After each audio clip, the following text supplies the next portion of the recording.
For a year now, the Verify team has been tackling your questions about COVID-19, looking at claims spreading online and separating fact from fiction. A viewer named Connie sent us an email saying she received both doses of her COVID-19 vaccine in January. She then tested positive for COVID in March. Quote, "My concern is, how did I get COVID-19 after being vaccinated?"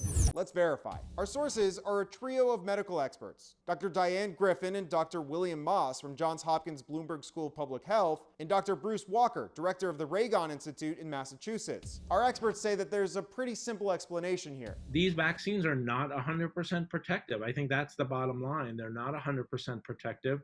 They're 95% protective. That means in trials, those that got the Pfizer or Moderna vaccines had the risk of catching COVID reduced by about 95% compared to those who didn't get vaccinated. But that still leaves some people vulnerable to symptoms. I just didn't get enough of a response to be protected.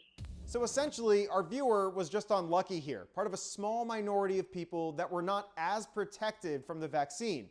But that's not to say that she wasn't helped by the vaccine. Remember, the vaccines were 100% effective in trials in keeping people from being hospitalized or dying. The vaccines prevent severe disease. Even though if you get infected, you get a milder disease than you might have if you'd never been vaccinated. So we could verify it's perfectly normal for a small minority of people to get sick with COVID even after the vaccine. But their symptoms are typically mild, as the vaccine is very good at fighting severe disease. With your Verify, I'm Evan Koslof.